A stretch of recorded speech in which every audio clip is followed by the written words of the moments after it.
Hello and welcome to this continuing first look exploring session looking at The Case is Altered by Ben Jonson. We're going from Act 2, Scene 4 today as we continue the story that we might call Missing Baby, Everyone Loves Rachael.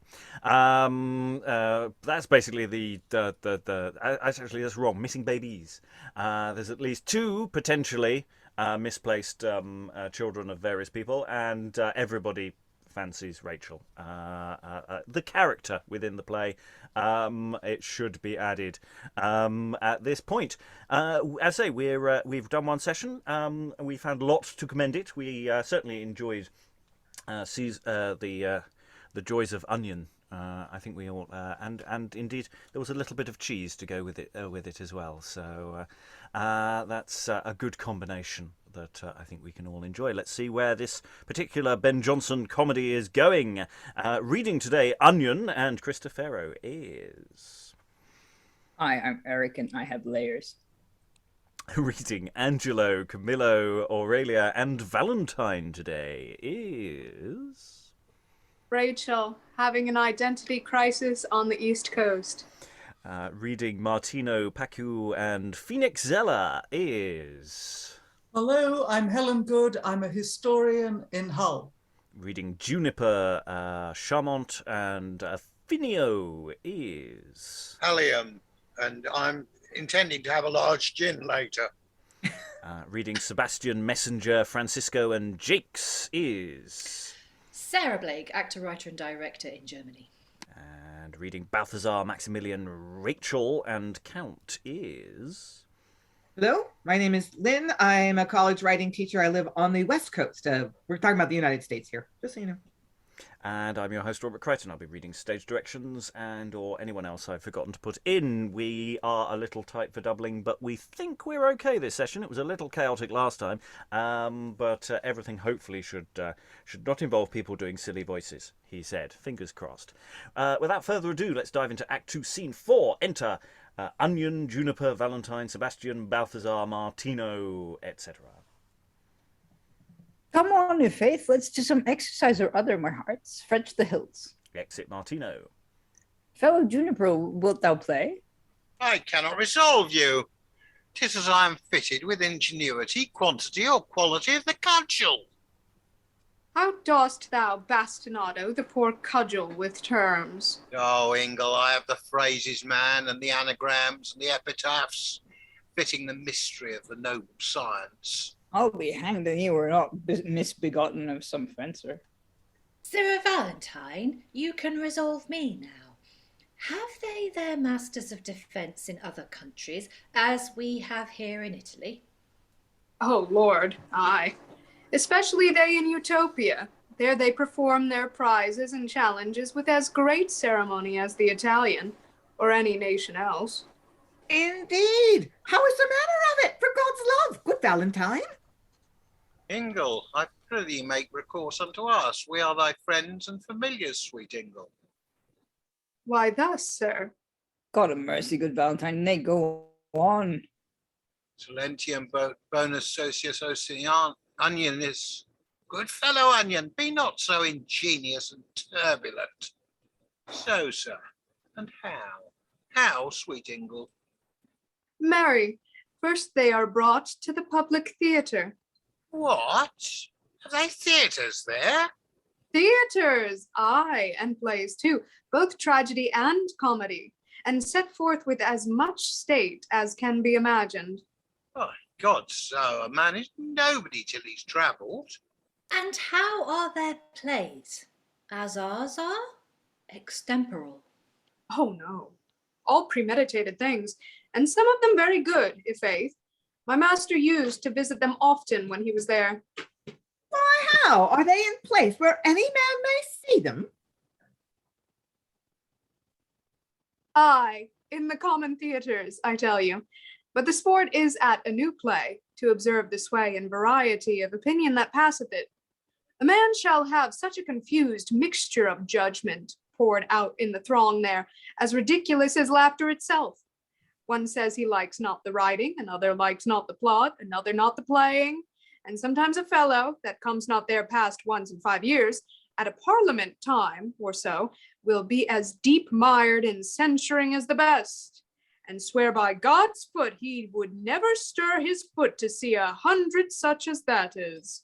I must travel to see these things. I shall never think well of myself else. Hello, Onion. I'll bear thy charges, and thou wilt but pilgrimise it along with me to the land of Utopia. Why, but methinks such rooks as these should be ashamed to judge. Not a whit. The rankest stinkard of them all will take upon him as peremptory, as if he had writ himself in Artibus Magister. And do they stand to a popular censure for anything they present? Aye, ever, and the people generally are very acceptive and apt to applaud any meritable work. But there are two sorts of persons that most commonly are infectious to a whole auditory. What be they? Aye, come, let's know them. It were good they were noted. Marry, one is the rude, barbarous crew, a people that have no brains, and yet grounded judgments. These will hiss anything that mounts above their grounded capacities, but the other are worth the observation of faith. Where? Where be they? Where be Where be they? they? A few capricious gallants. Precious? Stay, that word's for me.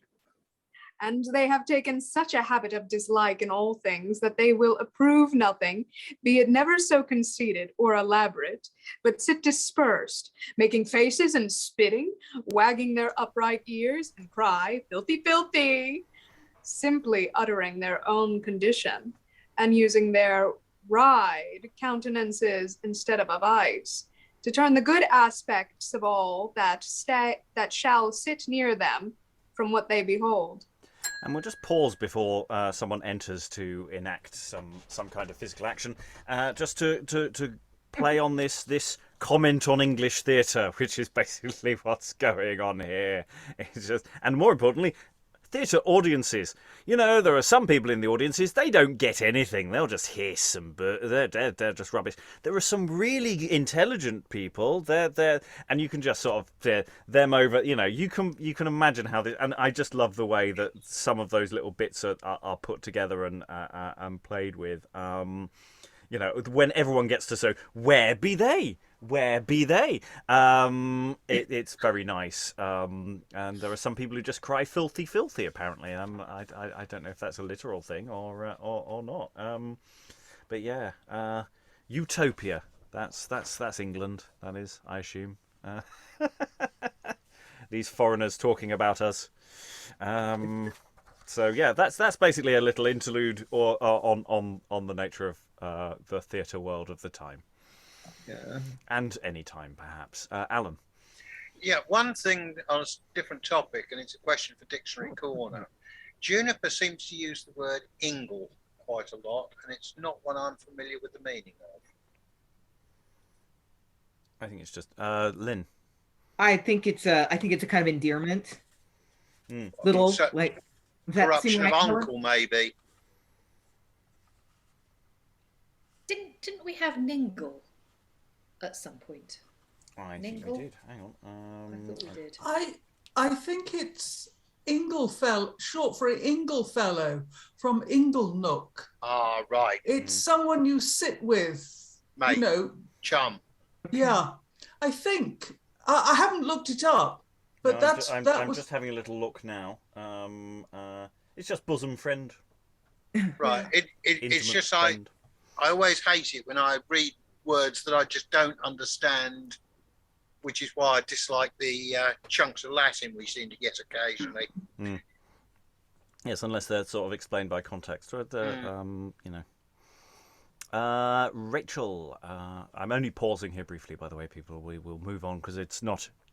There's no plot has occurred. It was just a fun bit. Rachael. Yeah, Eric put in the chat, is this when it, like, does the fight of the theaters happen? Is this a part of that? Is this before, after, during? The War of the Theatres, if we're talking about the Poets' War between various playwrights, is a little early for that, possibly. It might be because this text is Potentially, it's a little later than the original production, so maybe this is part of it. It could be. That's as far as I'm going to go.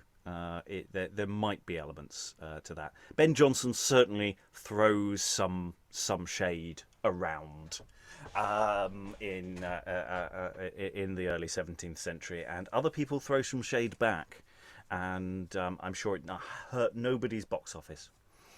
Helen. Yes, the criticism seems to be mainly of the audience rather than other playwrights or other plays. It's Jonson pointing out that he deserves a better audience. Isn't he always doing that? Yeah. So it's always a wise move. I mean, it is done playfully, so it's it's interesting what side the audience is on by this point. Eric. Yeah, it feels a bit like sort of, I don't know how far back the joke goes, but the whole thing of like, yes, there are two types of audiences in the world, or like two types of people in the world, those that hate you and those that don't, and that kind of thing. It's sort of, it feels a bit like that. But then I think for Jonson, it would just be those that hate you and those that hate you more. I don't know.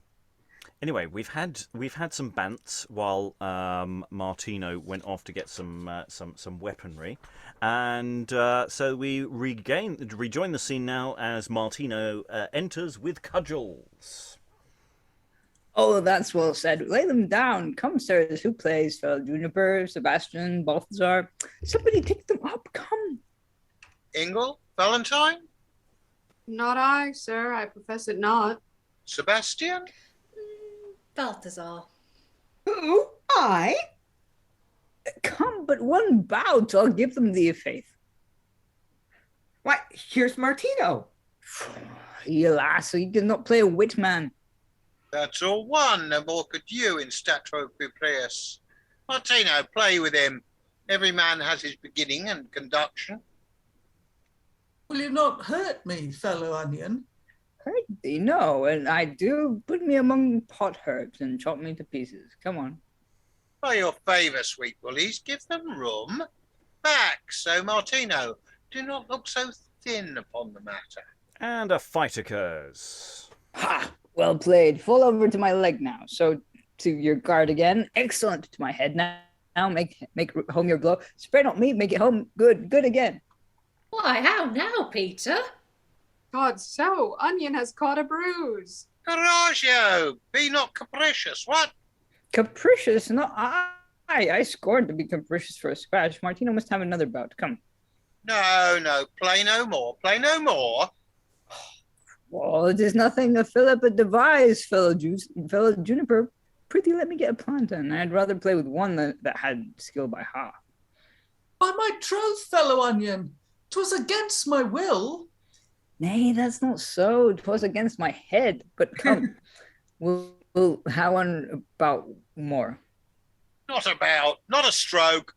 No more. Why, I'll give you demonstration how it came. Thou openest thy dagger to falsify with the back sword trick, and he interrupted before he could fall to the close. No, I know best how it was. Better than any man here. I felt this play presently. For look you, I gathered upon him thus, do you see? For the double lock, and took it single on the head. He says very true. He took it single on the head. Come, let's go. Into Martino with a cobweb. Here, fellow onion, here's a cobweb. How? A cobweb, Martino. I will have another bout with you.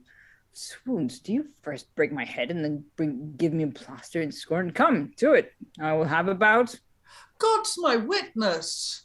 Your witness cannot serve. Blood! Why, what? Thou art not lunatic, art thou? And thou beest avoid Mephistopheles. Say the sign should be in Aries now, as may be for Aulus. Where your life? Answer me that. He says well, Onion.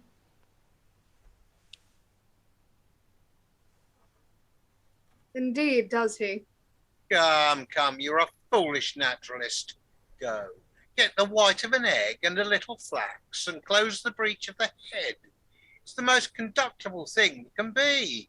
Martino, do not insinuate upon your good fortune, but play an honest part, and bear away the bucklers. And they exit.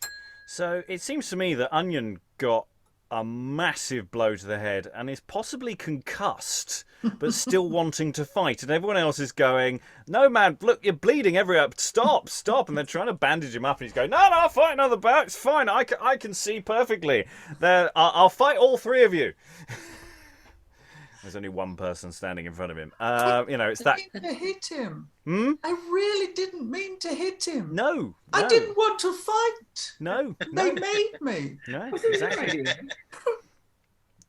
Even though Onion said, put me among pot herbs and chop me to pieces, more Onion jokes coming through. We did ask if there were going to be more puns, and it looks like we're getting a few more, so nice to see. The entire scene so far seems fun and entirely disposable. It's like that went nowhere quickly, but was moderately entertaining. So unless Onion's concussion is going to be an important plot point further down the line, I don't know. Rachael. I don't know. It just reminds me of the Age plays, one of those like tiny episodes where it's just lads being lads. It feels like a section from a John Lilly play where it's just, and now we go to the comedy servants who have no plot function whatsoever. Eric. Yeah, I was going to say it's sort of like the equivalent of that scene in, I think it was one of the Marstons. I was going to say the Fawn, but I don't think it's the Fawn. Where you've got like kids in a classroom and sort of all the Latin jokes with the pedant as the teacher, of course. And yeah, that just seems kind of, it seems like that. But I really want to, workshop this scene just because it looks like fun. It's a nice isolatable scene. I mean, it's got good audience gags, meta theatrical stuff, which I think lands reasonably well. And we've got physical comedy stuff that you can actually really work through how that all functions and how funny that genuinely is. It's an interesting question how well that actually works. How much is that is driven by performers? I'm not going to linger any more on that scene because I don't think it's structurally very important to us. But maybe I'm wrong. We'll find out later. Act 3, Scene 1. Enter Angelo Solus.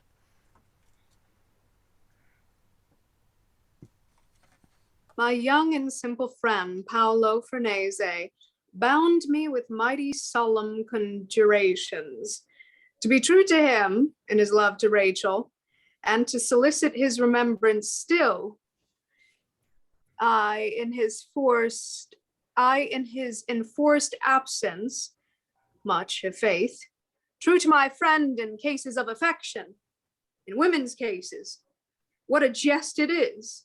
How silly he is that imagines it. He is an ass that will keep promise strictly in anything that checks his private pleasure, chiefly in love. Splut, am not I a man? Have I not eyes that are as free to look, and blood to be inflamed as well as his? And when it is so, should I not pursue mine own love's longings, but prefer my friends?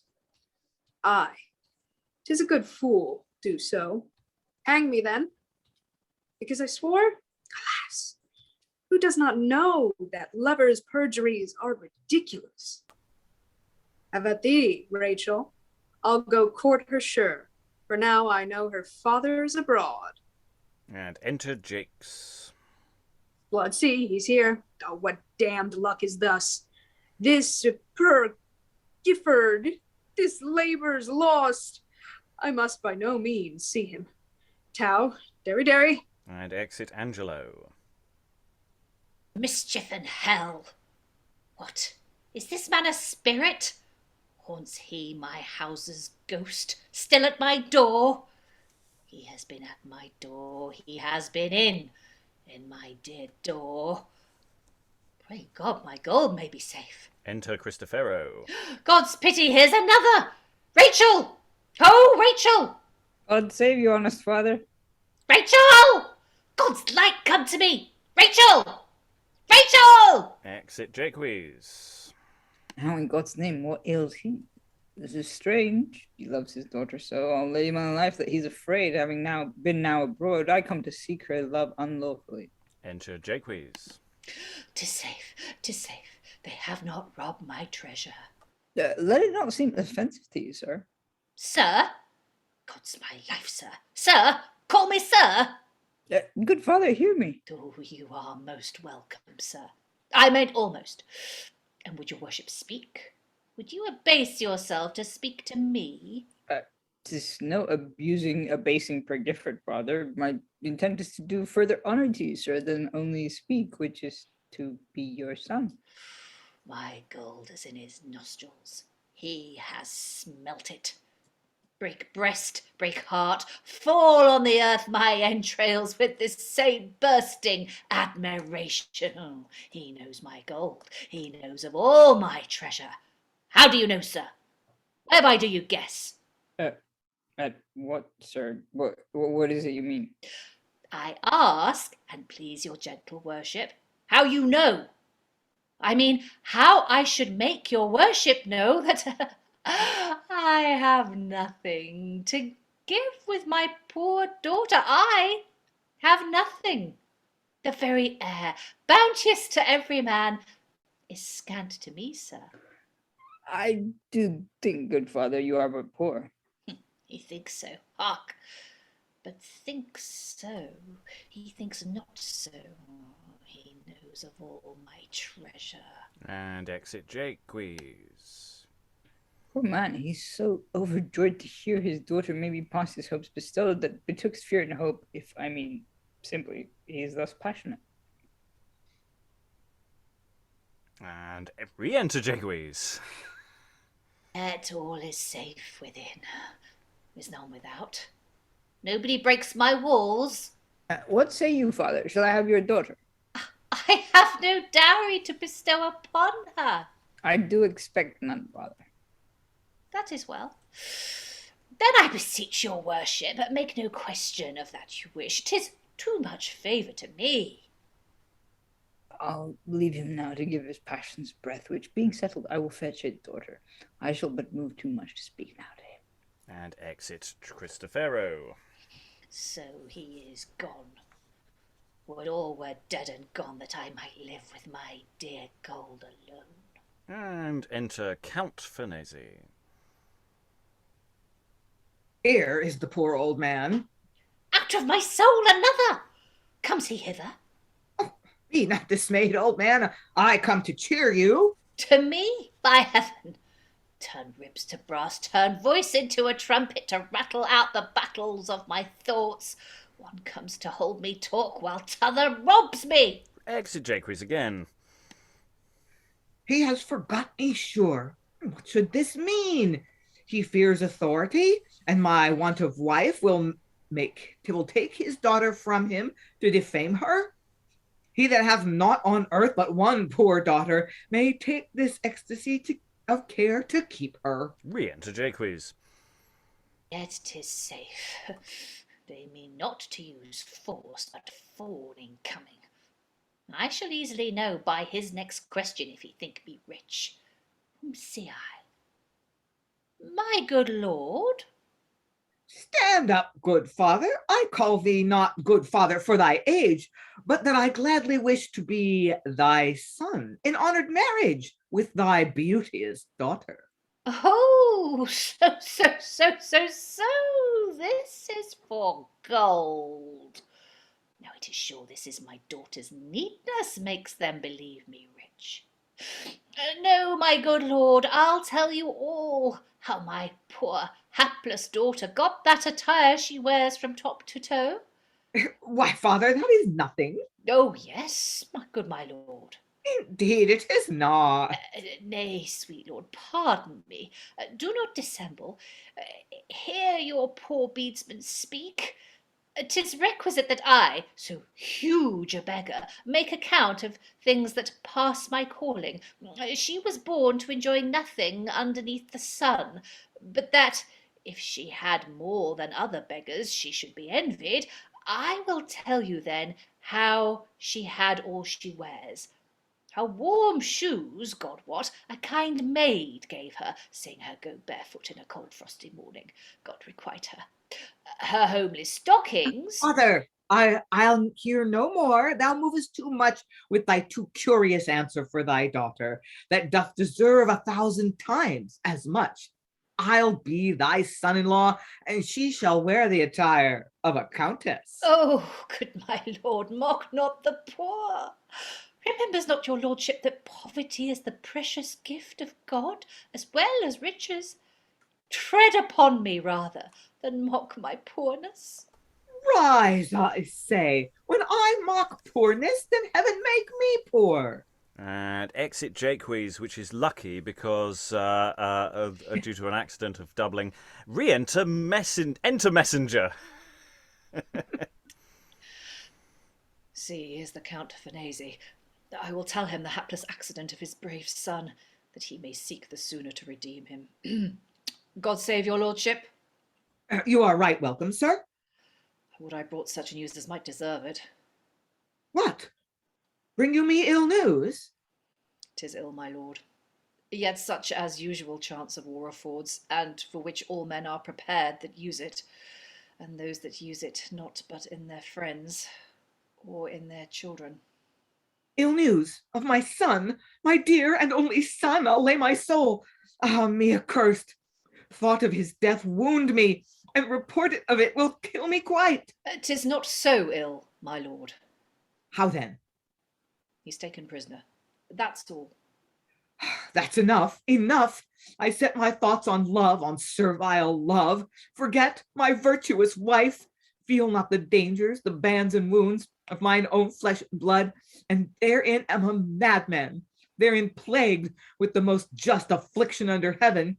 Is Maximilian taken prisoner too? No, good my lord. He is returned with prisoners. Is't possible? Can Maximilian return and view my face without my son, for whom he swore such care as for himself? My lord, no care can change the events of war. Oh, in what tempests do my fortunes sail, still racked with winds more foul and contrary than any northern gust or southern flaw that ever yet enforced the sea to gape and swallow the poor merchant's traffic up.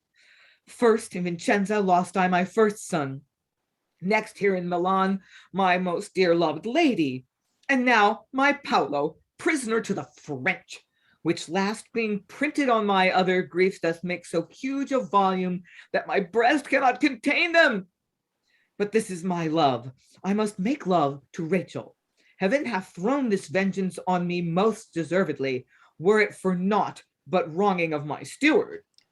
My lord, since only money may redress the worst of this misfortune, be not grieved. Prepare his ransom, and your noble son shall greet your cheered eyes with the more honour. I will prepare his ransom. Gracious heaven, grant his imprisonment may be his worst, honored and soldier-like imprisonment, and that he be not manacled and made a drudge to his proud foe. And here I vow never to dream of seamless amorous toys, nor aim at other joy on earth but the fruition of mine only son. And exit the Count.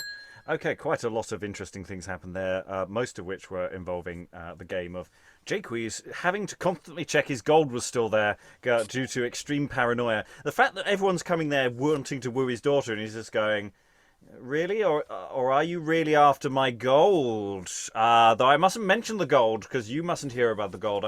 That's just in my head. Nobody else can hear the sound of drumming that's going on there.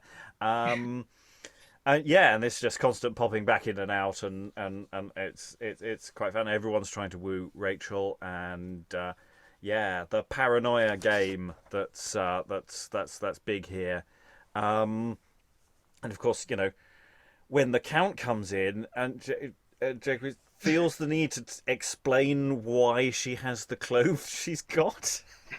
This lengthy story about clothes, and the Count doesn't care.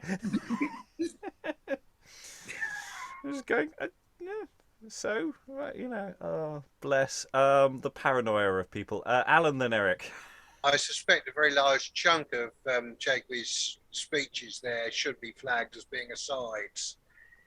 there's lots of sides all the way every through. time Yes, I've he's been musing making notes. about, every time he's musing about gold, I think is Yeah. to the front rather than to the interlocutor. Yeah, no, I've been making lots of textual notes all the way through there, but Sarah managed to wheedle most of them out. So by instinct, I didn't get them all, but No. like some of them I recognised them just after I'd said them. So. Yeah. But yeah, and that should make it all funnier, of course, because he's constantly turning to the audience going, that's everyone's else going. I mean, I got this picture. He was almost being pulled on and off with a bungee cord. Mm. The fact he keeps popping in and out. Yeah, and there's and then a messenger turns up, and everything changes in a slightly different direction. Eric, I didn't go to you. Sorry. Yeah, I was just gonna say that Jaques suddenly becomes like Smeagol Gollum kind of thing, where it's like, yes, it likes us, but my precious, and then like sort of switching between that. Yeah. Also, it's interesting how it just kind of looks like he stepped out of Impatient Poverty, which is an interlude that we did a few weeks ago. Well, the second look off, I think, perhaps. Yeah, where you've got this sort of like person who was lower standing kind of thing, and then stole his way into something dishonestly, and is now sort of trying to hide it by going, poverty is a precious gift of God. Yes, don't guess, because I'm poor. I'm definitely poor. It's fine being poor. Sarah. I thought we got off lightly with that whole thing of explaining where all of Rachel's different bits of clothing came from. I was expecting him to get at least to her petticoats before Jonson cut him off. Right. Like the fact that he didn't even get to explain where her hose came from. I'm like, wow, that's Jonson being very sort of moderate there and reining himself in. For all we know, there was more. It just didn't get it past the previews. Yeah. And of course, we can always have the count sort of going throughout the speech.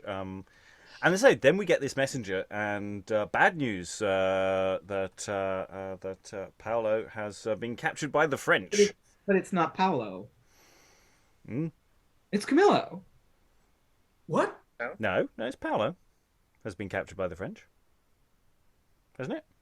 Have I missed something? So. Paolo's the one who's in love with Rachael. Yes, but that really helps. Oh yeah. Everyone's in love with Rachael. Camillo is the one that disappeared 20 years 19 years ago. Yeah. So in the first section we had Paolo was going off to fight, and there was various back and forth. He was constantly looking for his son before his son left, and so Paolo's being captured. So that's part of his list of bad things. I lost my first one in Vincenza. I've lost the other one, my wife in Milan, and now Paolo's prisoner to the French. He's not having a good week. No. Helen, then Eric. Yeah, Maximilian does seem to be behaving very badly because he's returned to Italy or to Milan with prisoners, which he's presumably they're his personal pillage, and he's going to ransom them. Now, having promised that he would regard Paolo as well as he would himself, he should have arranged a prisoner exchange. Yes. So the fact that he's come back, not just come back, but come back with prisoners, makes his behavior bad.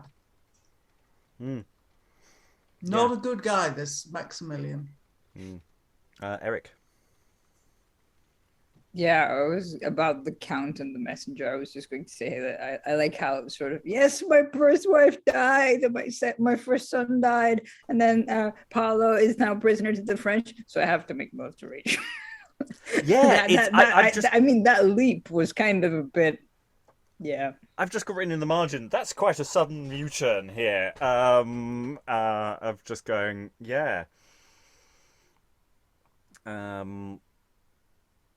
And this, vengeance on me most deservedly, were it not for, but wronging of my stewards. It's weird. I'm not quite sure what's going on there. I know I think I got it. Right. What he says is, this awful stuff has been happening, but I must make love to Rachael. That's why these awful things have happened to me, because I must make love to Rachael.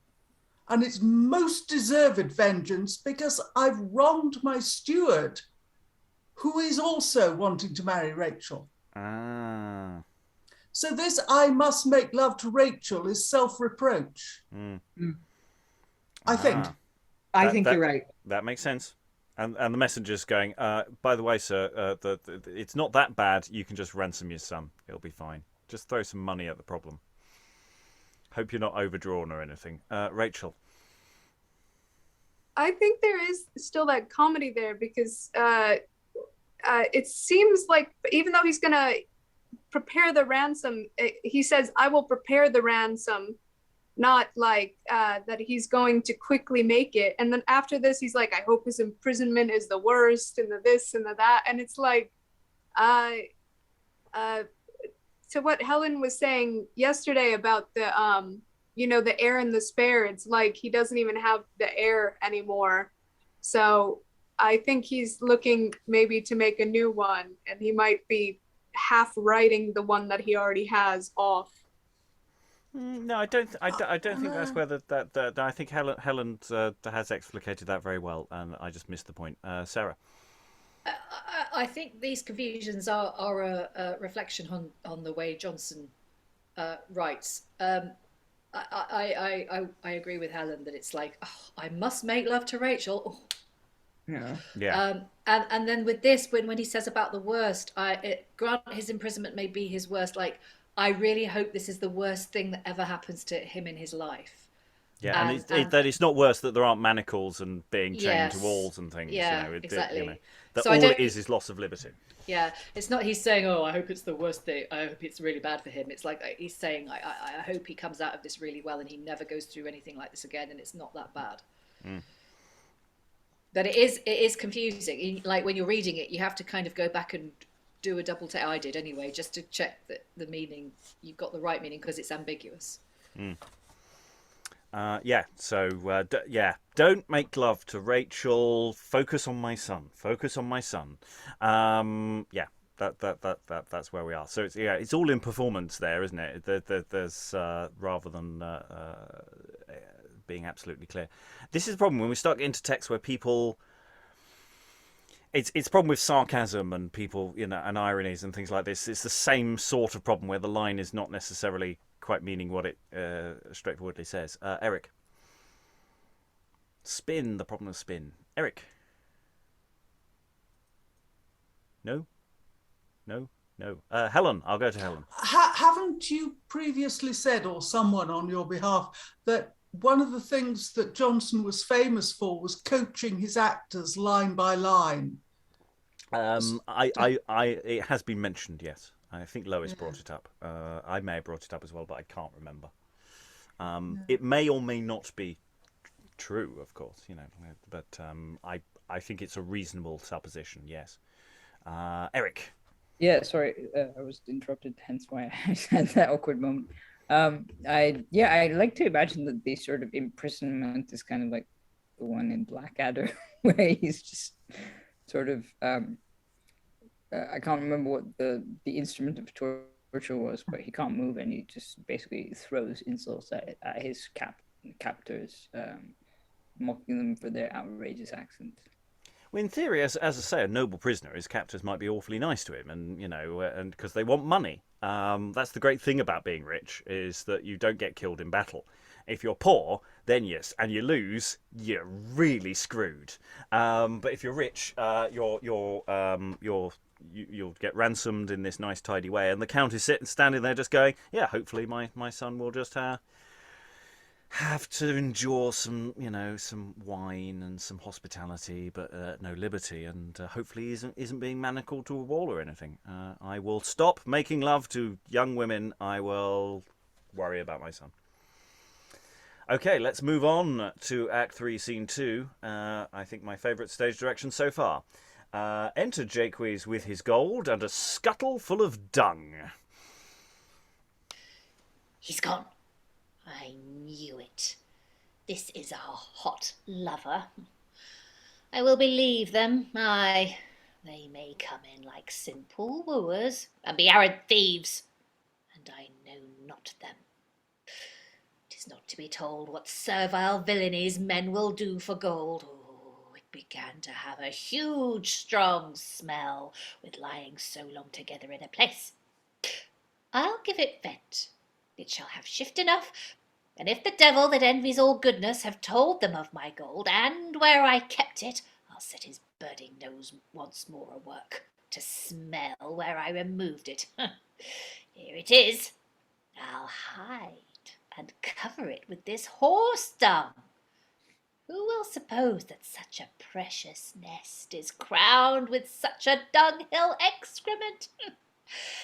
In, my dear life, sleep sweetly, my dear child. Scarce lawfully begotten, but yet gotten, and that's enough. Rot all hands that come near thee, except mine own. Burn out all eyes that see thee, except mine own. All thoughts of thee be poison to their enamoured hearts, except mine own. I'll take no leave, sweet prince, great emperor, but see thee every minute. Oh, King of kings, I'll not be rude to thee and turn my back in going from thee, but go backward out with my face toward thee, with humble courtesies. None is within, none overlooks my wall. To have gold and to have it safe is all. And walking backwards, curtsying to his gold. He's not mad at all. We're going to go straight into the next scene. Act 3, Scene 3. Enter Maximilian with soldiers. Chamont, Camillo, Farnese, the younger, presumably, and Pacue.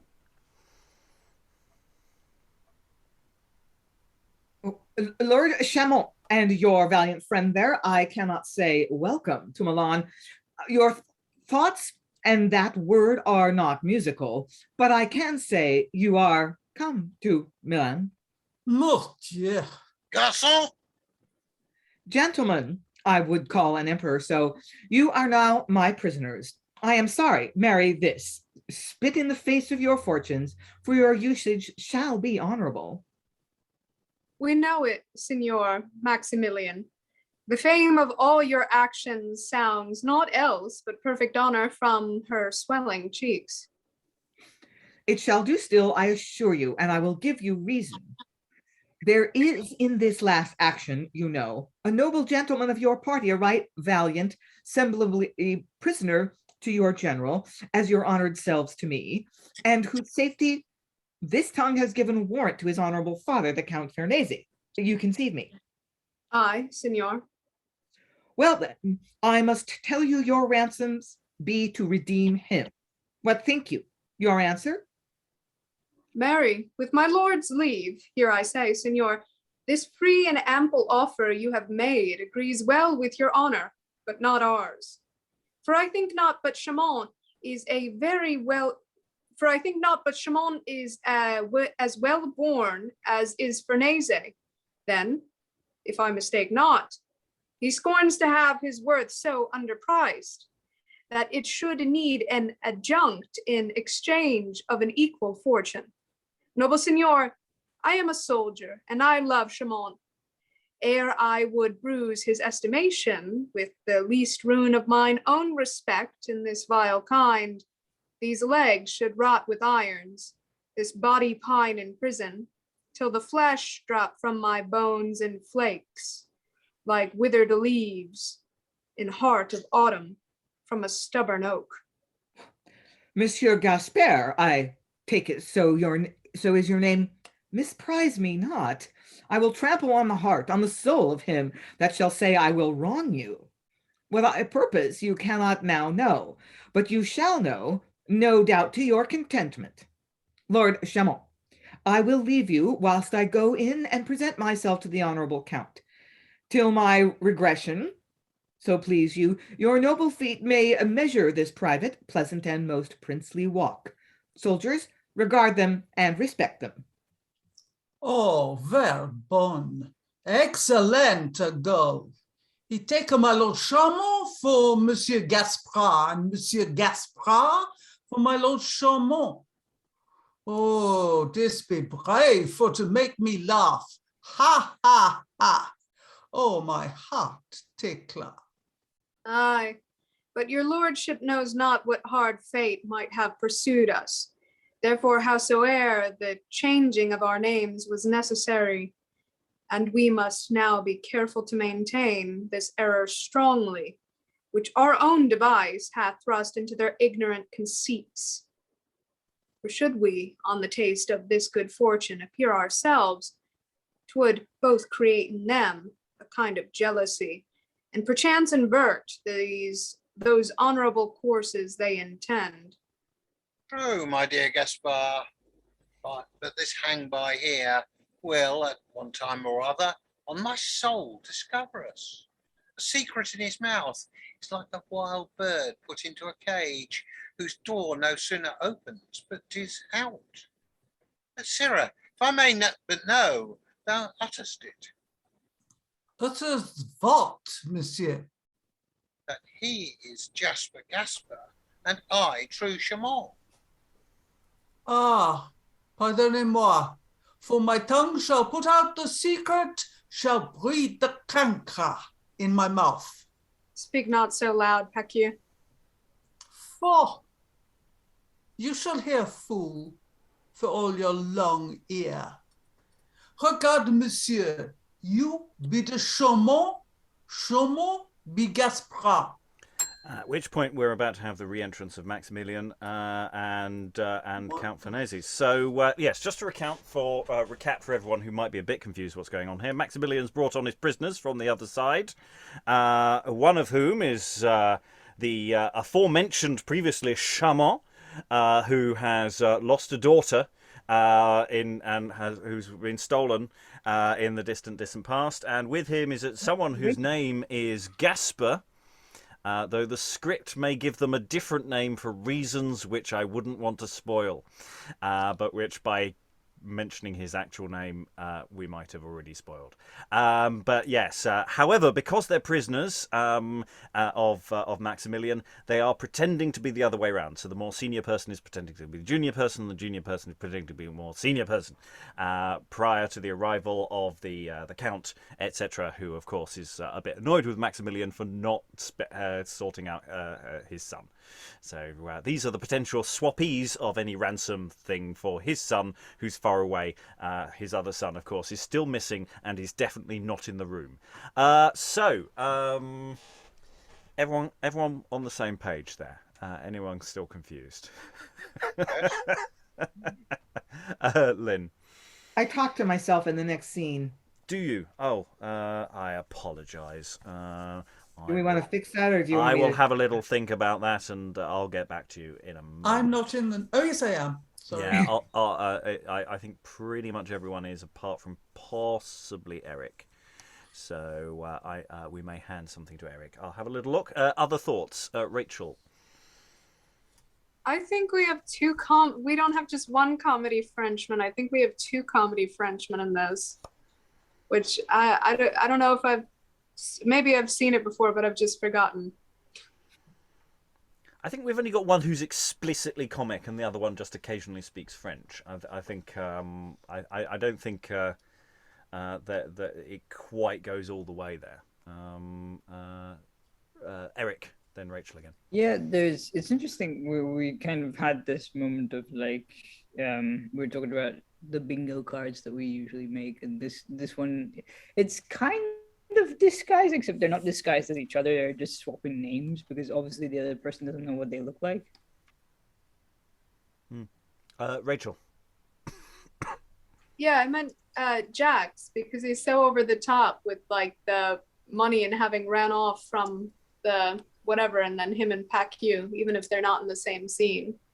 Oh, I see. In the sense that he's comedy who may be French, but he's not a comedy Frenchman. If that makes sense. But yes, I see what you mean. With you now. Okay. Any other thoughts before we move forward?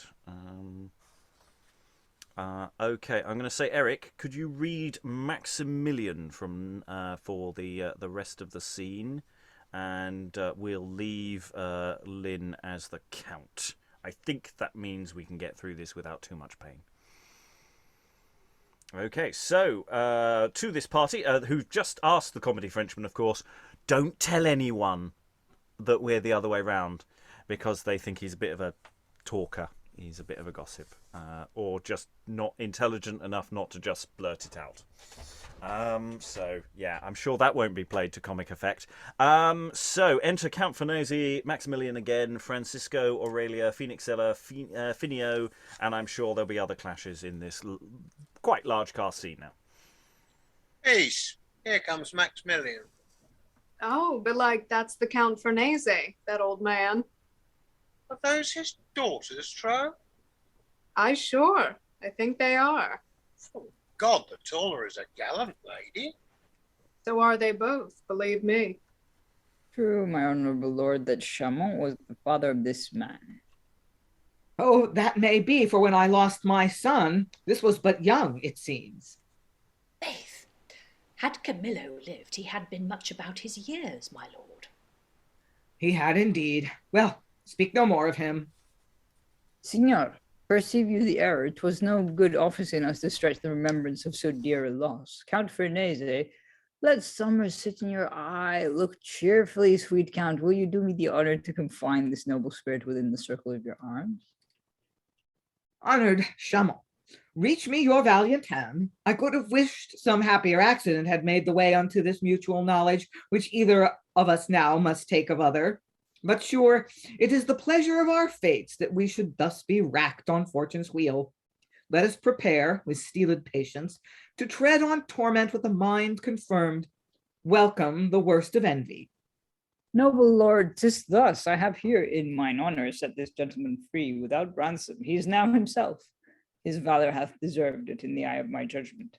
Monsieur Gasper, you are dear to me. Fortuna non mutat genus. But to the main, if it may be square with your lordship's liking, his love, I could desire that he were now instantly employed to your noble general in the exchange of Farnese for yourself.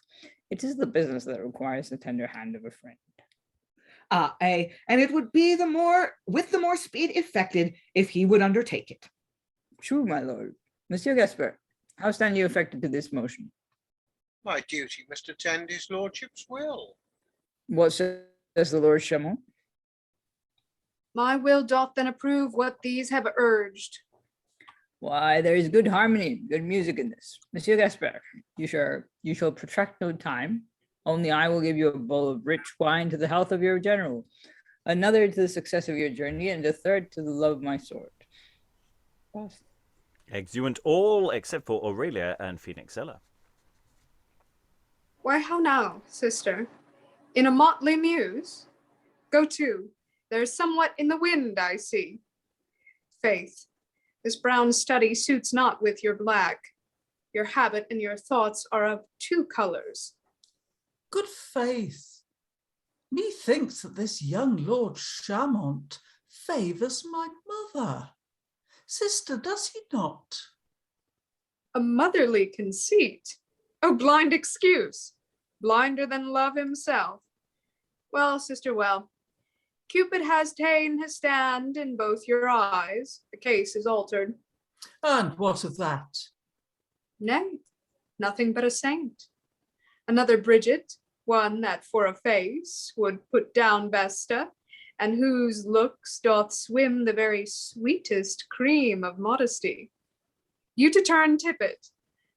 Fie, will you give a packing penny to virginity?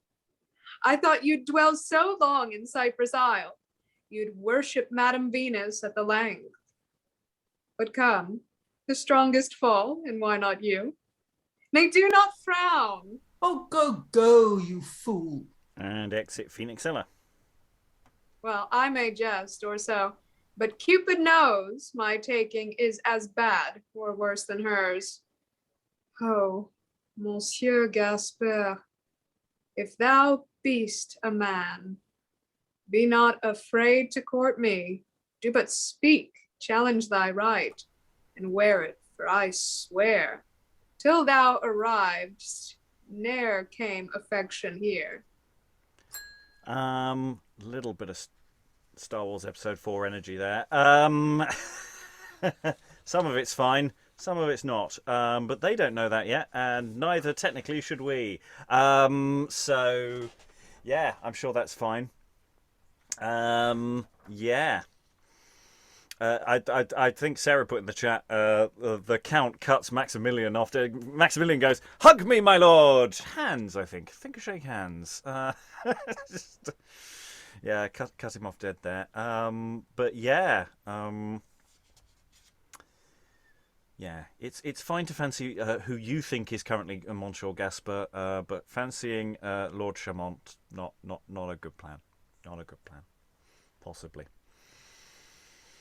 So Helen. She doesn't fancy him. Doesn't she? No, she says he looks just like Mother. I mean, she's the only one who spots what's going on. That's or the something. other sister. That's the other sister, though, isn't it? Oh, sorry. Phoenixella says, "Oh, he looks a bit like Mum," and then the other one's like, "Nah, he doesn't, but he is hot." But then is she actually talking about him, or is she talking? Because she's talking about Gasper, but that's actually Chamont, isn't it? Yes, yeah. So- They dance around a bit in the scene. Yeah. Right. Yeah. That's why he looks like their family, because he's their brother. Yeah. Right. Yeah, and there's little bits earlier as well. It's like they're going, oh, you know, it doesn't, you know, there's a whole thing with the Count and Maximilian. They talk about the son and say, no, don't talk about him now. It's like, you know, don't remind me of my lost son. Sarah. Well, one thing I am slightly confused about, this Chamont, is this the same Chamont that is this the famous general that they fought against all those years ago that they were talking about at the beginning of the play? Yes. Because, like, he's then the same age as the Count. Well, he must be. No. He's a lot older. He's older than the Count. No, sorry. Yes, he's the same age as the Count. Sorry, I was forgetting who the Count was. So he's the same age as the Count. So, like, okay, so the sister Aurelia, who's got the hots for Gasper, who's actually Chamont, she's well, she Into just likes the an older Silver man. Fox. Yes, you know. right, fair enough. Right, just wanted to clear that up. Anyway, we need to move on because we've got a lot of text to get through. But yeah, and we haven't even really talked about Jaques hiding the gold in and not being mad. Definitely not mad because yeah, you've got to hide the smell of gold because people can smell it from a distance. Definitely not mad. Act 4, Scene 1. Enter Pacue and Finio. Come on, my sweet finical Pacue. The very prime of pages. Here's an excellent place for us to practice in. Nobody sees us here. Come, let's do it. Enter Onion. Contente, regarde vous le premier. Serafino, Mon Dieu, le paysan. didst thou see Valentine? Valentine? No. Sorry, I think the next line is... That's a literally comment. it. Valentine, no. No. No, Sirrah. Onion, whither goest? Oh, I'm vexed. He that would trust any of those lying travelers. No pretty stay, good Onion. Monsieur Onion, viens ça. Come hither.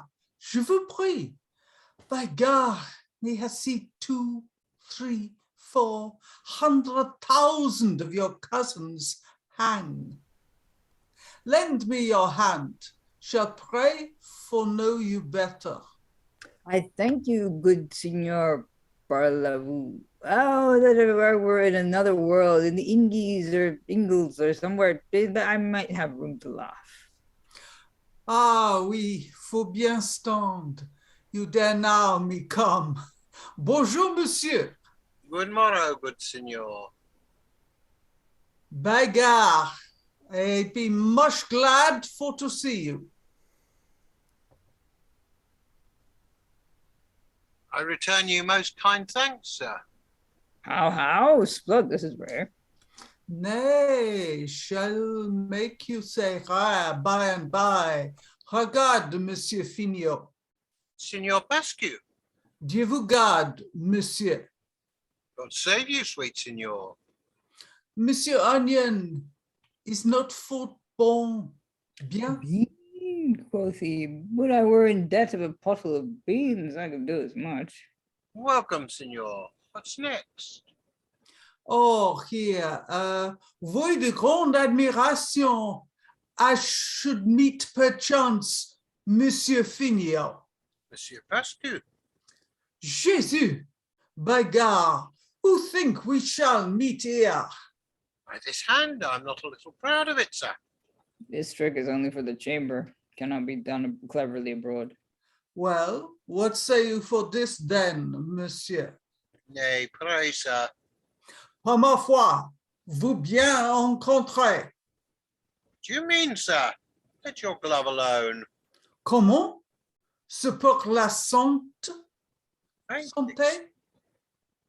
faith exceeding well, sir.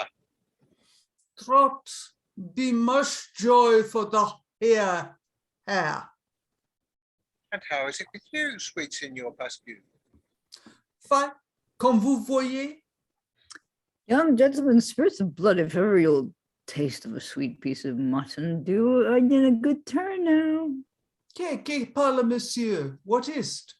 Faith, teach me one of these tricks.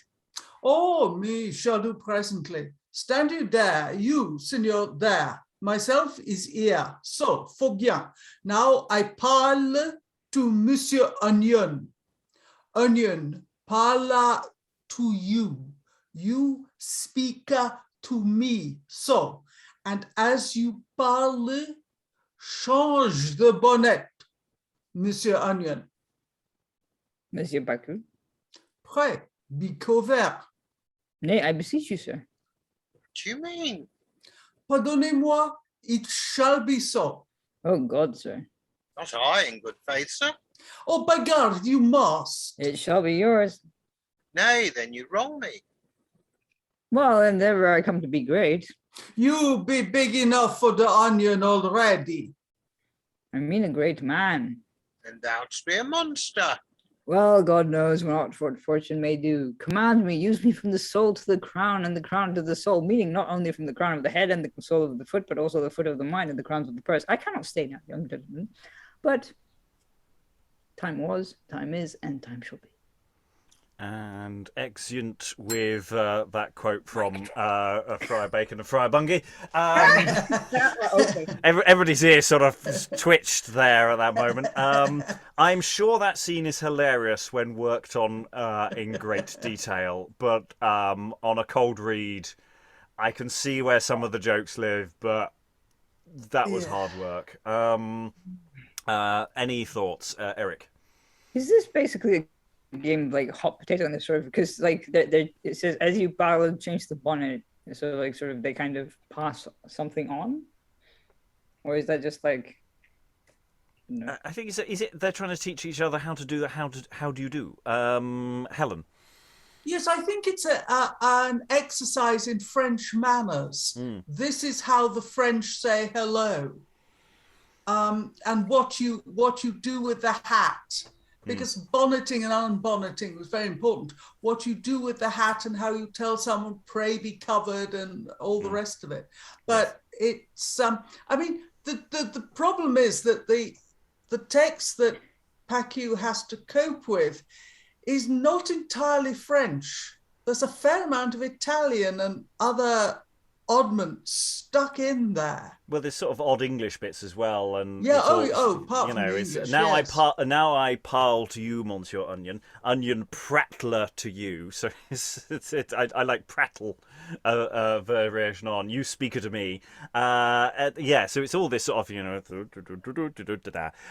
stuff, and I think with skillful work and a lot of rehearsal, that works as a little sketch. But off the cuff, Yeah, that was hard work. And again, does technically nothing apart from bridge the gap between the previous scene and the next scene. I'm not saying that's why it's here, but I think that's why it's here.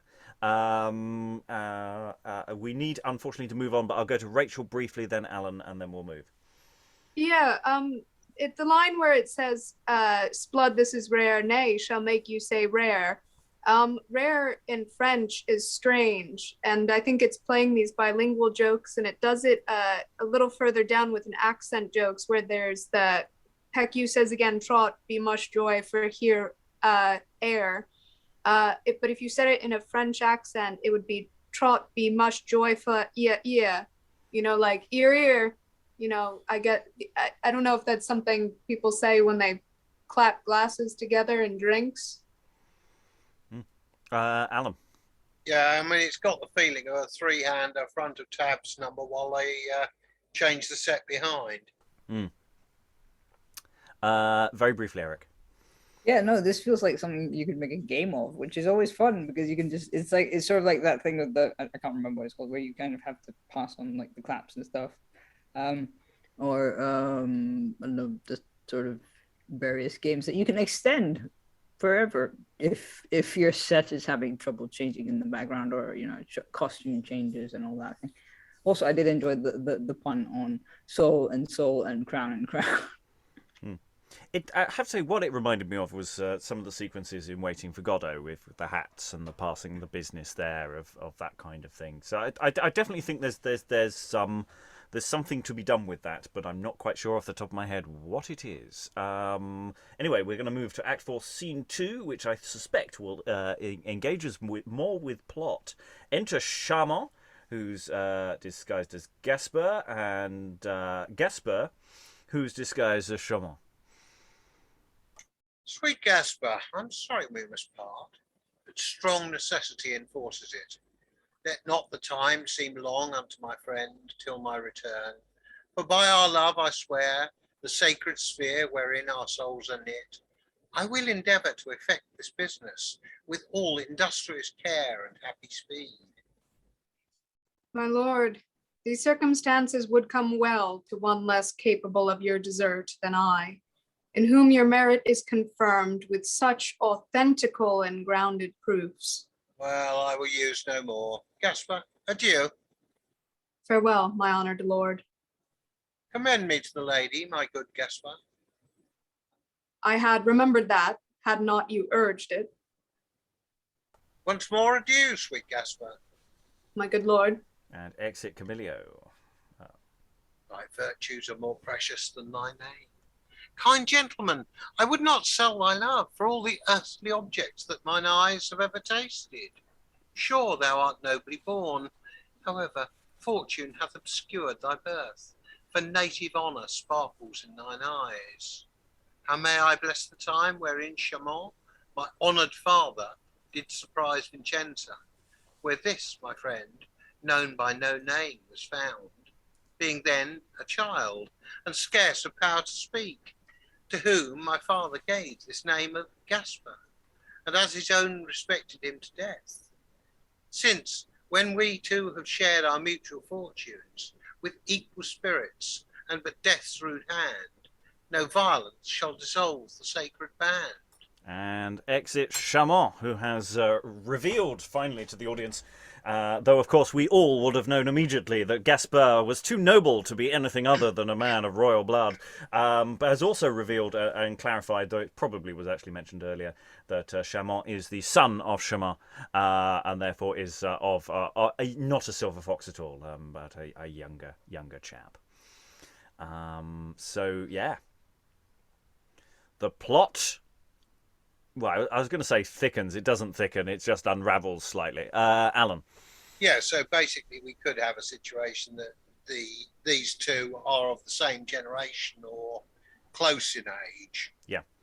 I mean, there's probably a few years between them, but yeah. But they're not a generation difference. Yes, Rachael.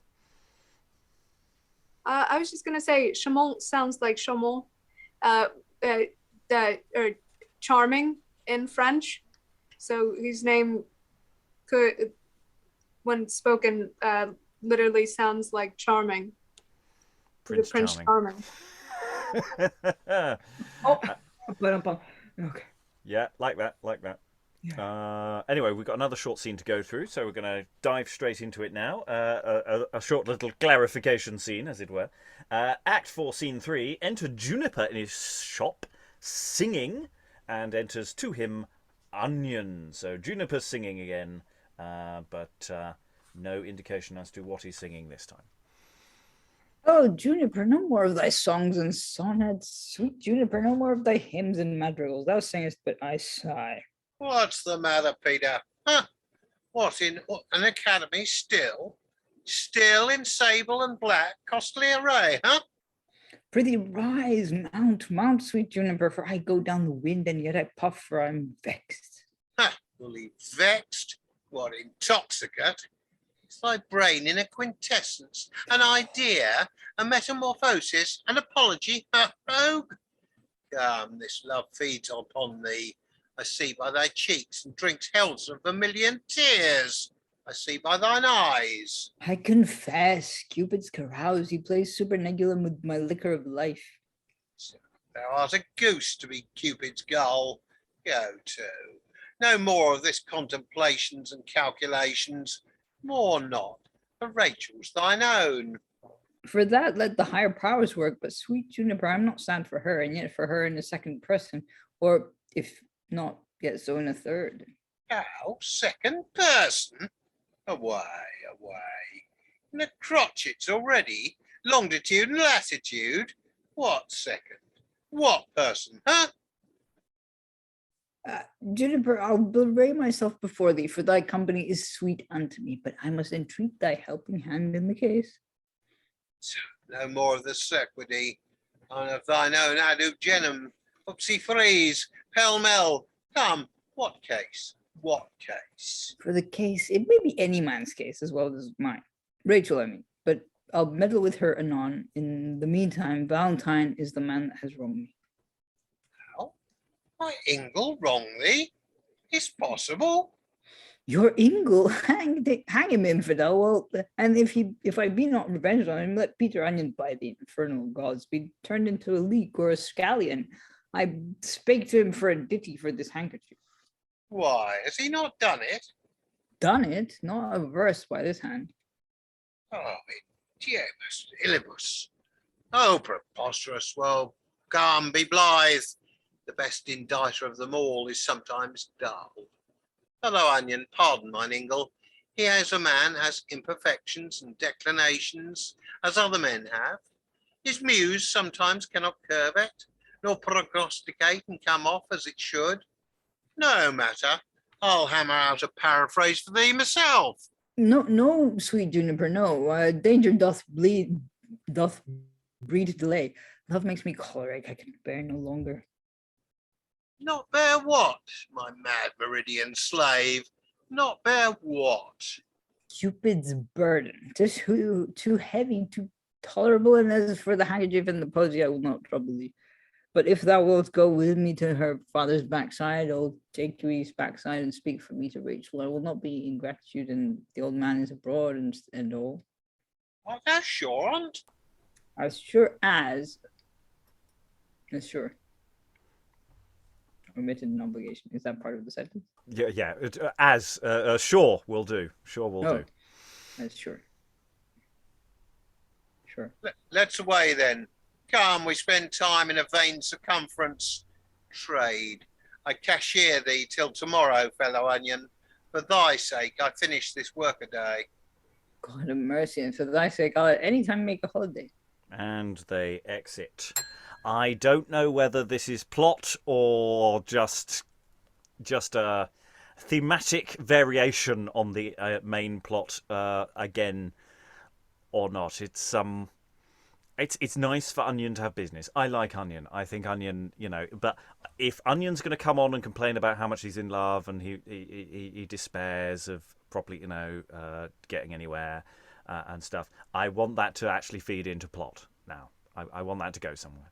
If it doesn't go anywhere, I'm getting the blue pencil out. Sarah. I think it could go somewhere. I wrote in the chat because Onion has such an interesting and kind of cool relationship with his master, with the Count. And we know that Pacue knows what's going. Well, he doesn't know maybe everything that's going on, but he knows who's who, and is a bit of a blabbermouth. And then and you've got Onion and Juniper, and the B plot kind of developing, and then Rachael's kind of in both, although she's not in either at the moment. But the Rachael plot is kind of in both. I'm really, really hoping that the B plot basically resolves the A plot. Mm. If it does, then this is all going to turn out to be really satisfying. Yeah. If it does. If it does, we don't know yet. I may be being terribly cynical that we've just got a series of bits of padding, but we may not. It may all be part of the thing. I would say I didn't hate it or anything. It just, unlike the other earlier comic routines, I didn't detect a routine here. I didn't discover a sort of self-contained entity of stuff. They were referring to what was essentially felt like plot, but without feeling like it went anywhere. So it went on for a while. So I am curious, but we may get more data in a moment. Rachael, then Alan. I don't know. It feels like because there is that review of plot and it's not the clown routine that, I was expecting from the scene, or that even though it's in the middle of the act, could it be like there's some sort of short intermission, like bathroom break has begun and then the return, in case you missed it or in case you forgot while you were getting a drink or, going to the restroom. This is just to catch you up. The possibility that it is there simply to remind us that Onion has declared love for Rachael, even though, of course, you just need a sign hanging over the stage, everyone's in love with Rachael. So it may serve a plot function that actually that is something that is about to now happen. So it may serve a function. I'm hoping it does, as Sarah said. Alan. Or is it just an excuse for Juniper to show off his skills in mangling the English language, or what's left of it? I think by this point it's A, being done, and B, it needs to feed into something else by this point in the play, for my personal thing. But anyway, let's find out if I'm being unfair. Act 4, Scene 4. Enter Angelo and Rachael. So suitor and suitee. Nay, I prithee, Rachael, I come to comfort thee. Be not so sad. Oh, Signor Angelo, no comfort but his presence can remove this sadness from my heart. Nay, then you're fond. And what that strength of judgment and election should be attendant on your years and form, will you, because your lord is taken prisoner, blubber and weep and keep a peevish stir, as though you would turn turtle with the news? Come, be wise. Splud say your lord should die, and you go mar your face as you begin. What would you do, trow? Who would care for you? But this it is, when nature will bestow her gifts on such as know not how to use them. You shall have some that had they but once quarter of your fair beauty, they would make it show a little otherwise than you do this. Or they would see the painter twice an hour. And I commend them, that can use art with such judicial practice. You talk idly. If this be your best comfort, keep it still. My senses cannot feed upon such sour cates. And why, sweetheart? Nay, leave, good Signor. Come, I have sweeter viands yet in store. Enter Onion and Juniper from the previous scene. In any case, Mistress Rachael. Rachael. God's pity, Signor Angelo, I hear my father. Away, for God's sake. Splud, I am bewitched, I think. This is twice now I have been served thus. Exit Angelo. Pray God he meet him not. And exit Rachael. Oh, brave. She's yonder. Oh, terrible. She's gone. He's so nimble in your dilemmas and your hyperboles. Hey, my love at first sight by the mass. Oh, how she scudded. Oh, sweet scud, how she tripped. Oh, delicate trip and go. Thou art enamoured with the influence of her profundity. But, Sirrah, hark a little. Oh, rare. What passing of faith? What is it? What is it? What wilt thou say now, if Rachael stand now and play itty-titty through the keyhole to behold the equipage of thy person?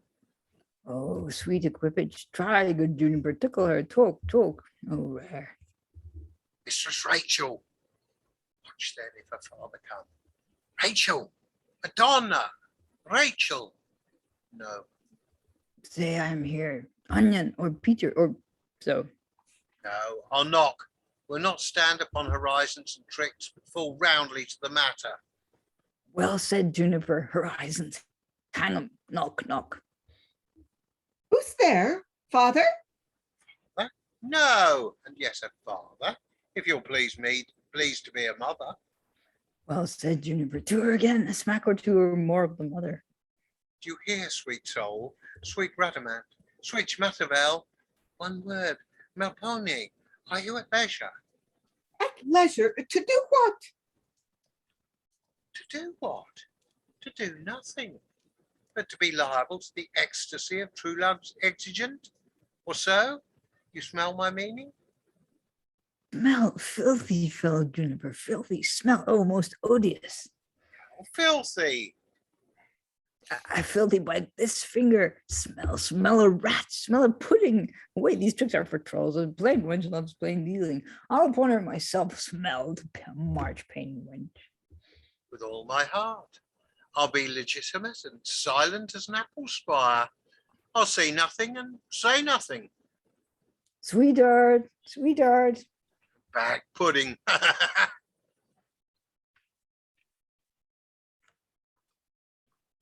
And within the house. What? Rachael, my girl! What, Rachael? Godslit. What, Rachael? Here I am. What Rachael calls Rachael. Oh, treason to my love. It's her father on my life. How shall we entrench and edify ourselves from him? Oh, Coney catching Cupid. And Onion gets up into a tree. Enter Jaques from the house. How is my backside? Where? What come they for? What are they? Rachael! Thieves! Thieves! Stay, villain! Slave! Rachael, untie my dog. Nay, thief, thou canst not scape. I pray you, sir. Thou hadst the rope. Why, Rachael? When I say let loose my dog, Garlic, my mastiff, let him loose, I say. God's sake, hear me speak. Keep up your cur. Oh, I fear not Garlic. He'll not by Onion his kinsman. Pray God he'd come out and then they'll smell me.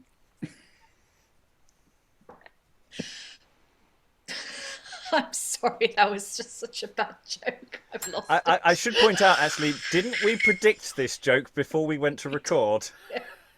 I'm sure someone did a garlic gag earlier. I think it might have been Eric before we started recording. So I'm liking the fact that we were predicting jokes that are 400 years old. Well done. Shall we continue to Jaques' dog business? Well, then deliver. Come, deliver, slave. What should I deliver? Oh, thou wouldst have me tell thee, wouldst thou? Show me thy hands. What hast thou in thy hands? Here be my hands. Stay. Are thy fingers' ends begrimed with dirt? No.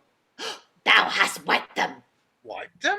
Aye, thou villain, thou art a subtle knave. Oh, put off thy shoes. Come, I will see them. Give me a knife here. Rachael, I'll rip the soles. No matter, he's a cobbler, he can mend them. What, are you mad? You detestable. Would you make an anatomy of me? Think I'm not a true orthography? Orthography. Anatomy.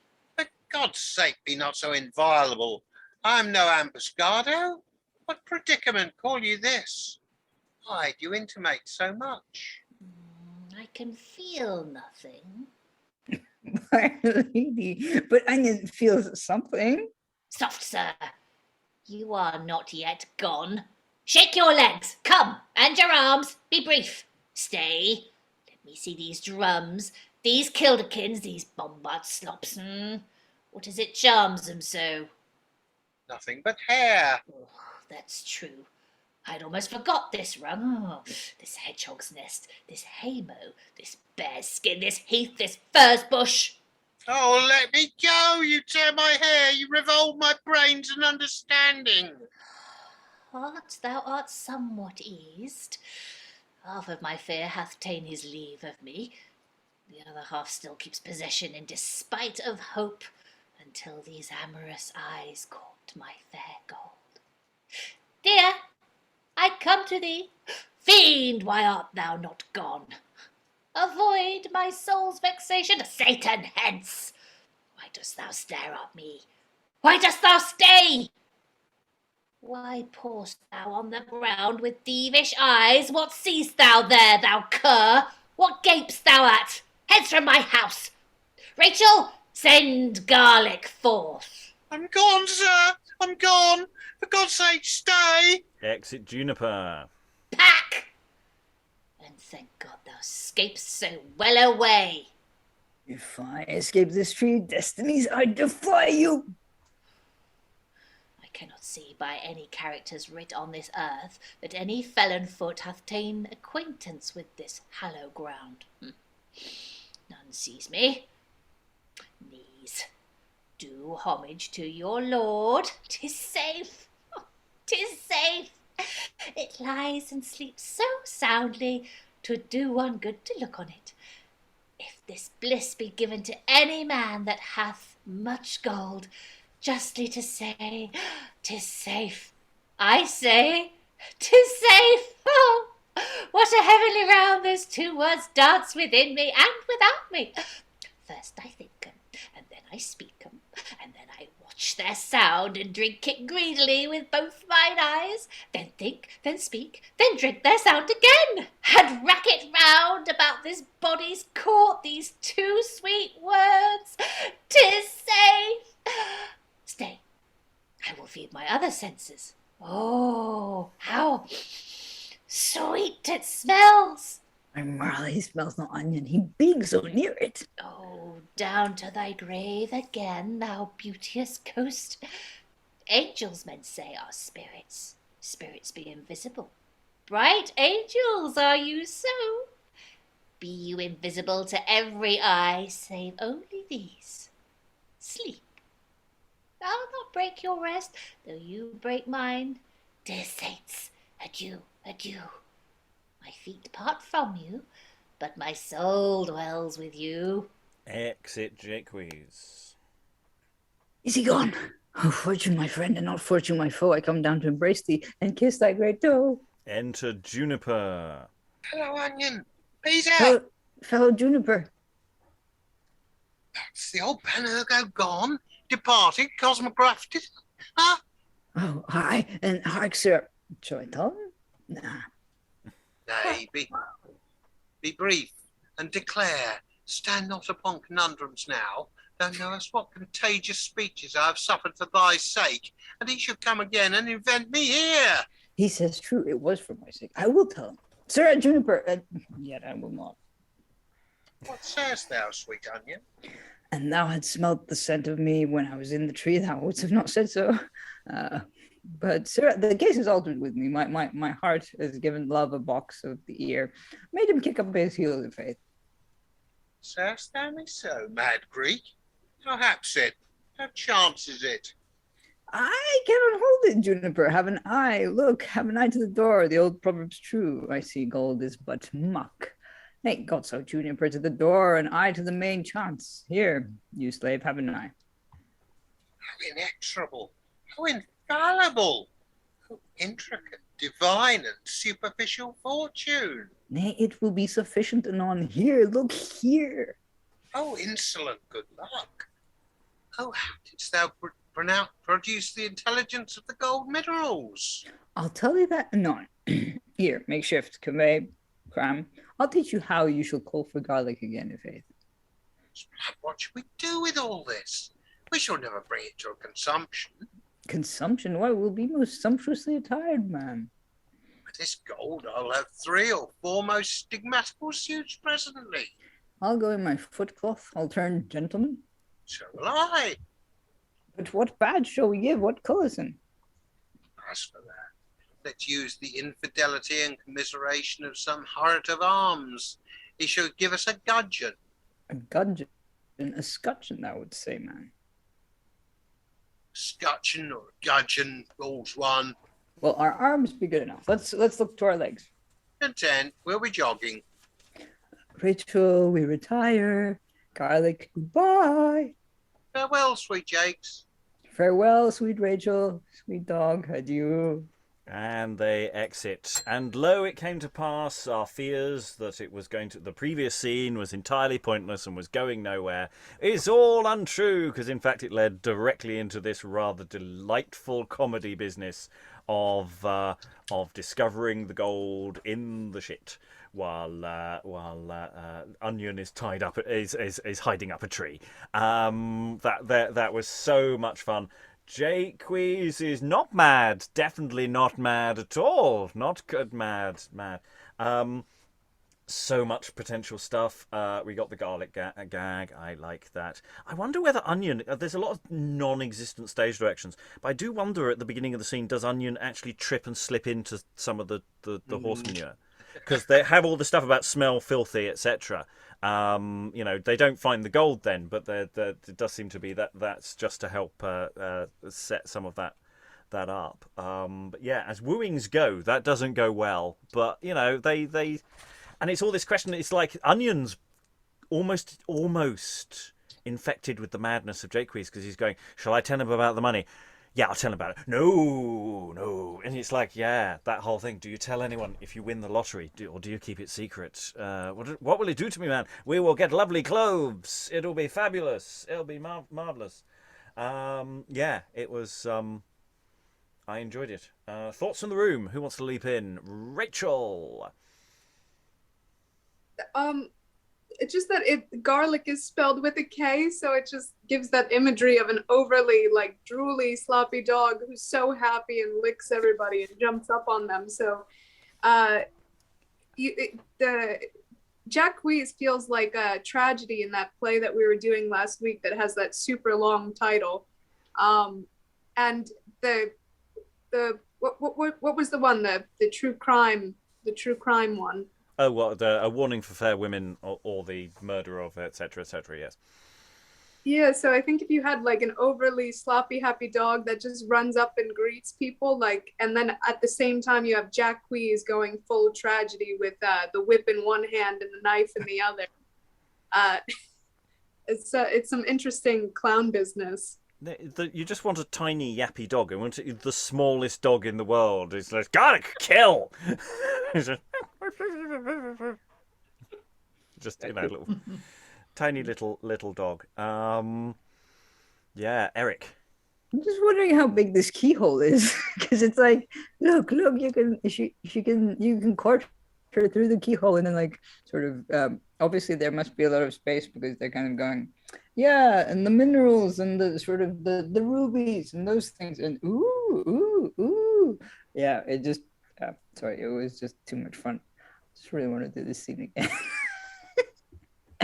It's a very detachable scene of disastrous wooing attempt. You don't really need beyond setting up where the gold is. Basically, taking that scene from earlier, which we haven't really the Jaques gold burying scene, where he's basically walking away from the gold, curtsying and bowing and scraping to it because he daren't even look away.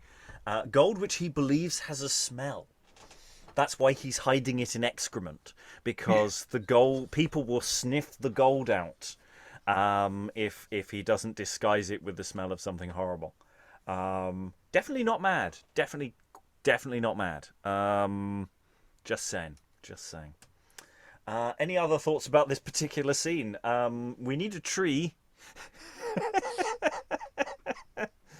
Or something to climb. It doesn't have to be a tree, just something high. I don't think anything else. And yeah, Eric. Have we had climbing of? Well, yeah, we have had climbing of trees, but we've never had to think about it for like a second look type thing. But then, like, yeah, I mean, yeah, it's a fun little scene, and I like how Onion's priorities shift from Rachael to gold. Mm. Yeah, well, having got gold, he might be able to, entice her. It makes life easier if you have money. Alan. Yeah, I mean, I think we looked at some plays a little while ago where there was a recurrent prop that seemed to turn up in 3 or 4. Was it Marston? Was it Lily? Lily had a recurrent tree. I'm not sure where that stands in time compared with this. Oh no, there are many, the odd decade out. Right. But no, we have had trees elsewhere. So I do, it's not impossible that they have a standby tree somewhere.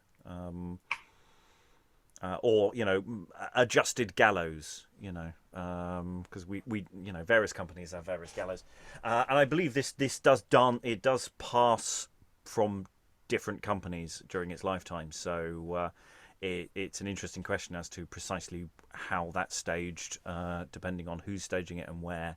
Don't ask me, Alan. Yeah, I mean, presumably they could in part do it by.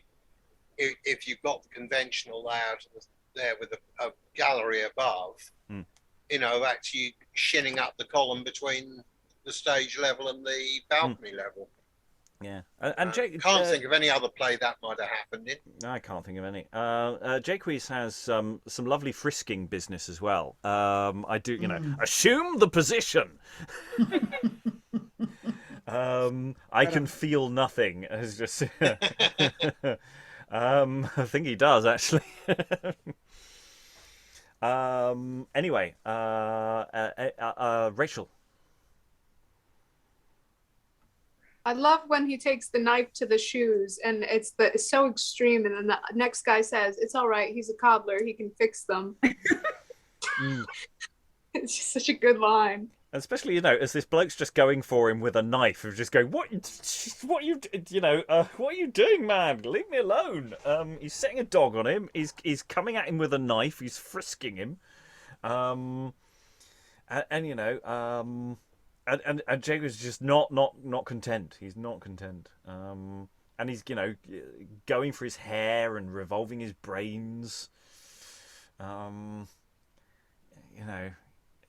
Describing his hair as rug, hedgehog's nest, haymow, this bear's skin, this heath, this furze bush. I mean, poor Juniper.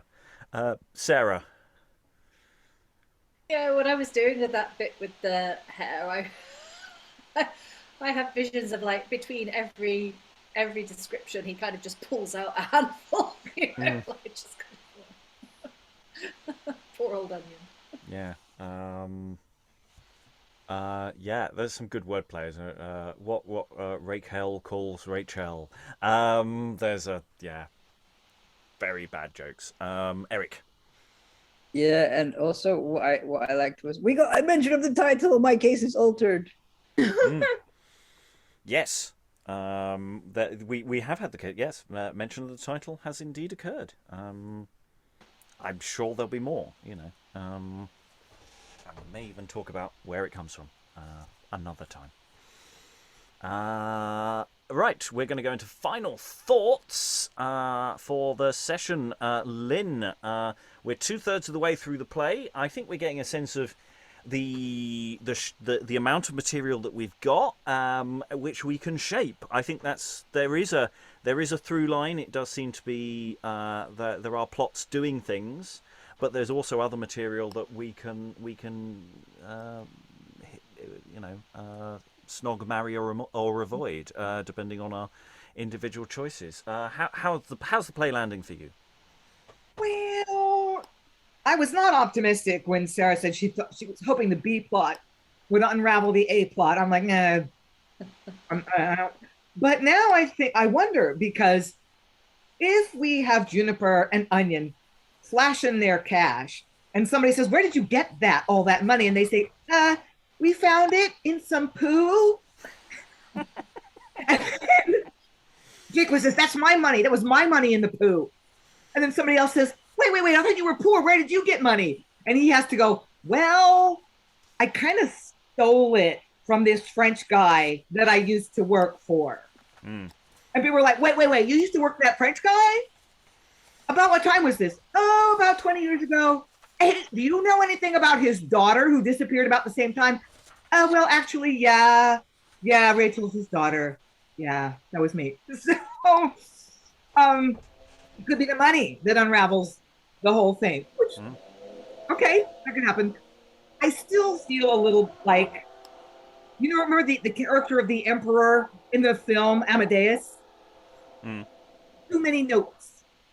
Yeah, but we've mentioned the blue pencil before. There's plenty of material here that is very blue pencilable. Yeah, I still don't see why Paolo and Camillo have to have two sisters. The Valentine Phoenixella relationship doesn't seem to be serving anything. I don't really see why Angelo has to court Rachael at all. So it still feels a little overly complicated to me. But I don't think this format is actually doing the play any favors. I think at pace, at kind of frenetic, nonstop. This happened. It would be charming me more than it is in this slower scene by scene reading. Cool. Sarah, any final thoughts? I am still really enjoying it. It's kind of massively unnecessarily complicated, but I am enjoying it. I'll be interested to see where it ends. It's funny because putting my director's head on for a moment, I tend to when I'm directing, I tend to cast gender blind. So I will cast women in male roles and men in women's roles and not really make a big deal of it. It's just like, this is the character you're playing, you are the actor playing this character. With this, I think just because they make such a fuss about Rachael and the fact that everybody's in love with Rachael, and the fact that Rachael barely gets to say anything. I mean, she hardly speaks at all. I mean, she had a few lines there, but like she is so completely like a surface object so far to be worshipped, and basically a plot device. I would just have to make a very severe point of actually casting a man in this role. I think actually somebody with preferably a massive beard or something, just for a modern audience, just to kind of really make a point of the fact that this is female objectification to a really extreme degree. Yeah, that's the only thing about it that's kind of grating with me slightly. Otherwise, I'm really enjoying it. And it's a text. At the moment, I'm sort of thinking about the degrees of concision and the degrees of working on it. I think it would work perfectly well, uncut, but you've got to do a lot of work to make some of those scenes sing. And then thinking, well, you may just trim back a bit here, and some of the more unnecessary comedy scenes that don't necessarily go anywhere could go. And then actually thinking, no, actually, if depending on how all the various love interests in theory tie up, you could probably cut out a number of the extended family members, and you could actually trim this down. I mean, we've just about managed to get through this play with half a dozen or so people this week, with some scenes that fall apart, but there's quite a few characters who just sort of pop on, say a few lines, and then do bugger all again. So I'm wondering whether there is actually a massively contractable version of this that would actually work quite well and play up some of the big comedy business like this section we've just had here that would work really well. And I'm liking that this play feels concertina-able, that you can expand or contract. Of course, it all depends on how it ends. If the ending of a comedy usually decides how contractable a play is. So maybe I'm running ahead. Alan, any final thoughts? Yeah, I must admit, without having done the final session, it's an interesting one. So far, to me, what we've been describing as the B plot, the commoners, is far more interesting. It's got far more potential far more entertaining. Whereas Aristotle's behaving badly, well, we've seen that so many darn times in so many plays, and I think probably done better. Are the Aristos behaving badly? Angelo is. A bit. But it's we'd lose the Count, and the Count was delightful in his cantankerousness. There are some joys in there. Sarah. The Count was behaving badly for a brief moment, but he seems to have slapped himself out of that. And you could say, I mean, Helen pointed out earlier that Maximilian was behaving badly, but then he got cut quite savagely as well. So it's like, I don't know, when they do behave badly, they seem to be pulled back either by themselves or the plot. So yeah, they seem to be an okay bunch so far. Yeah, nobody's twirling any moustaches yet. They may have indeed live in a world of rank and privilege, but there are limits to what one can expect from the early modern. Eric, any final thoughts?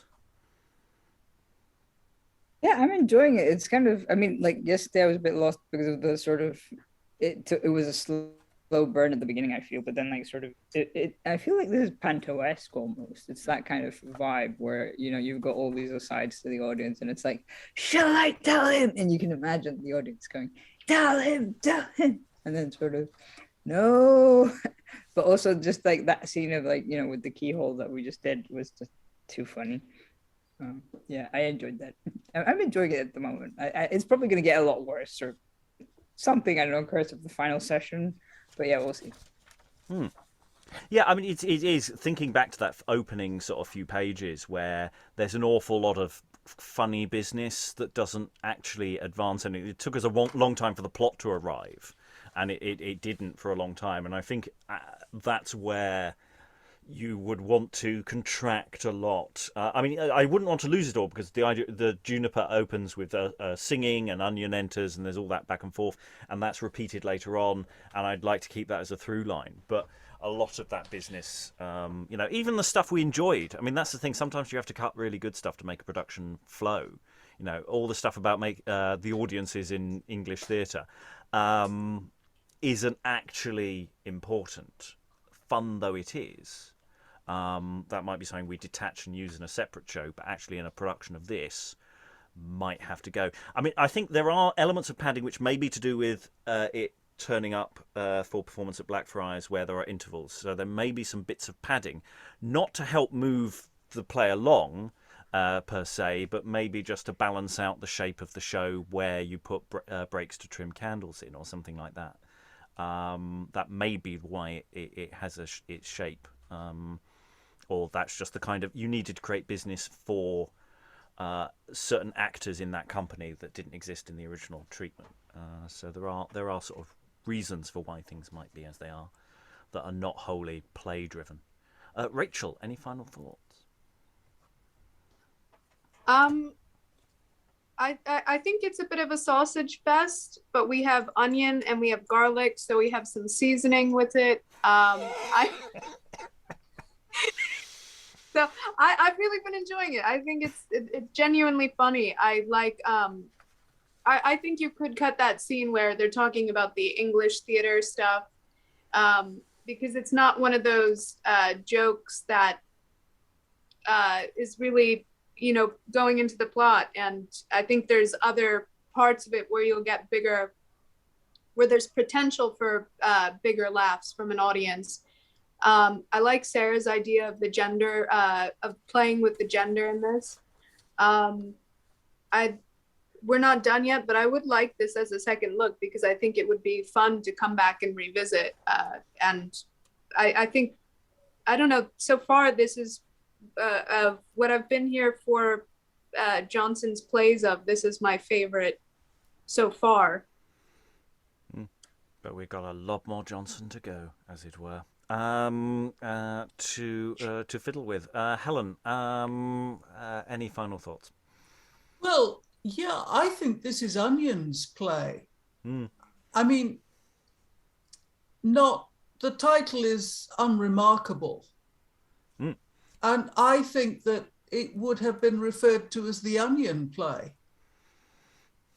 I hadn't anticipated Garlic coming on stage. I thought he was just a doggy noise off, or possibly that he doesn't actually exist, and that Jaques is making him up as a wonderful, and I've got a really big dog. Yeah, it's like Rachael pretending there are more people in. Rachael, get the dog. Yes, that exactly. But I think that the cutting ought to be in the A plot.